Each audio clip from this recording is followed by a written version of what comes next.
We are back on Taking Care of Business on Koerner Radio, News Talk 1180, 1230 KGEO, 1410 KERI, and now in New Mexico, 1000 KKIM.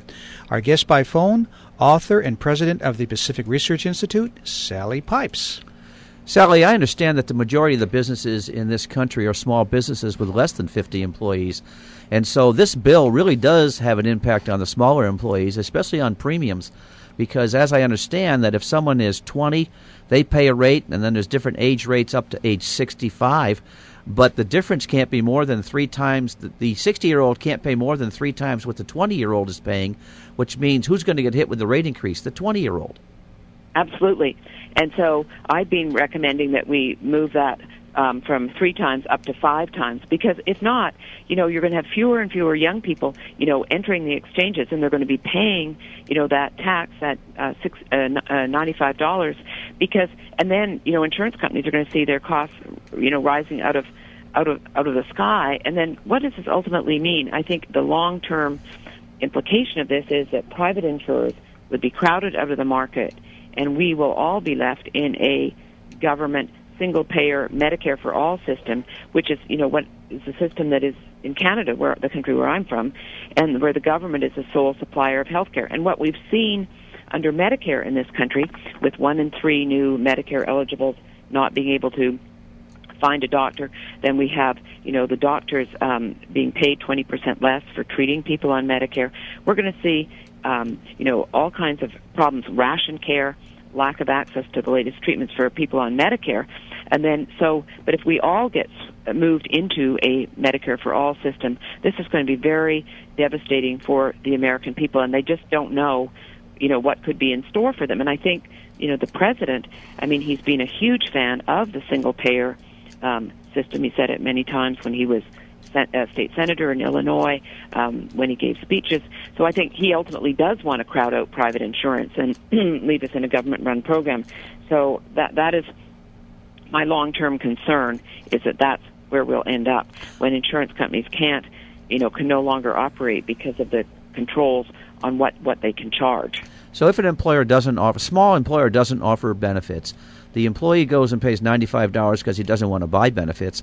What happens to his health care when he has a need? How does he get services?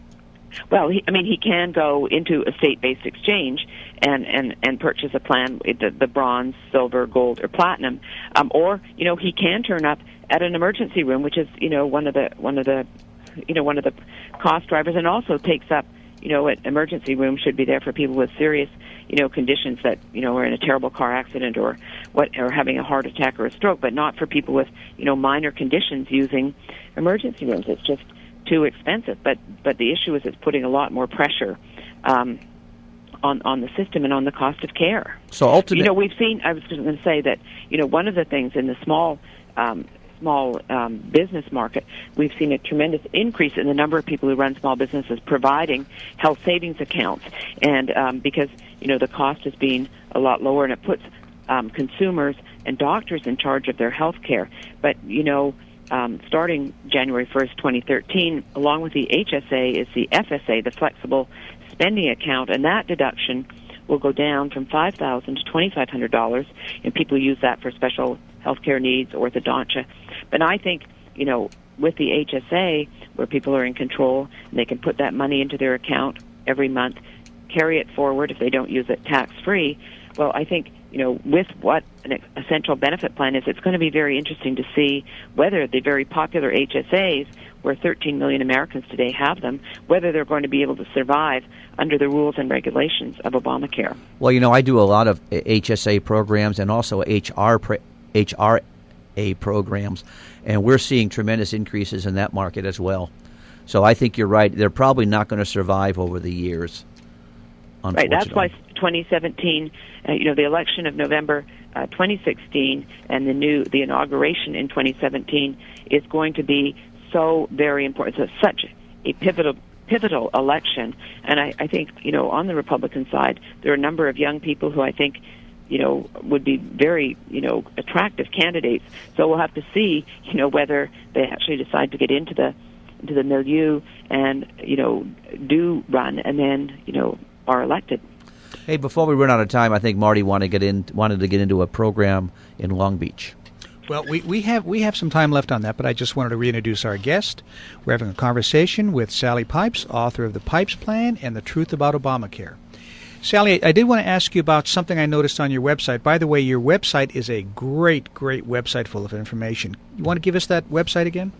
www.pacificresearch.org.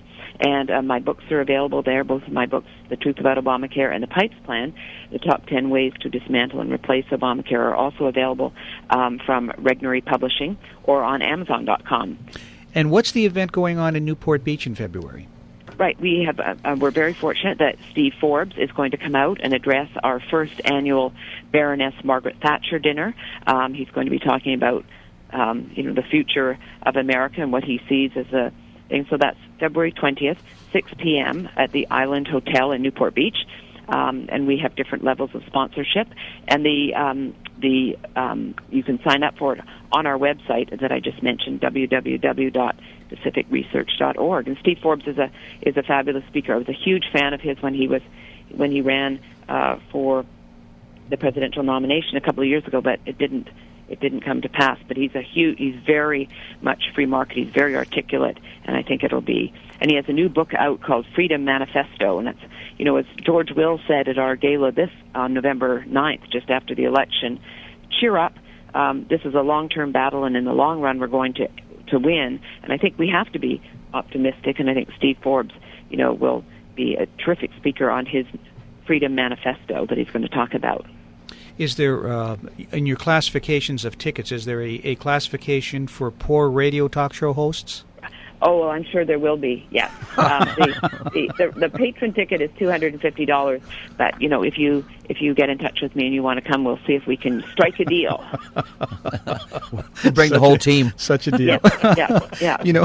I think that's appropriate, the Margaret Thatcher Award, I love her famous quote about sooner or later you run out of other people's money, and I think that may happen sooner or later with us. What's this going to cost us now, Sally, Obamacare? It's every time I turn around, the number gets higher and higher and higher. What's the latest projections?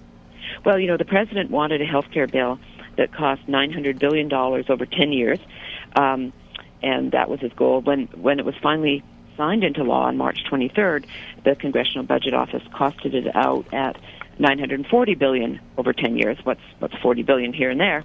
But once the Supreme Court came down with their decision on June 28th, and that the Obamacare is a law of the land, the Congressional Budget Office sharpened their pencils and looked at readjusting their estimate of the cost, and they came out in August with saying that the law from 2012 to 2021 was not going to cost $940 billion, but in fact $1.76 trillion. Which is almost double the amount. And I think once 2014 comes, I think when this is costed out, then I think between 2014 and 2023, you're probably going to see this cost at 2.7 trillion over that 10-year period, 2014 to 2023, because as you both know, government has never done a good job at estimating what a government program is going to cost, who's going to use it. And of course, Medicare was a prime example of that. Medicare came into being in 1965 under Lyndon Johnson. It cost $3 billion in the first year. They predicted, this was prior to the Congressional Budget Office, but they predicted that it would cost about $12 billion in 1990.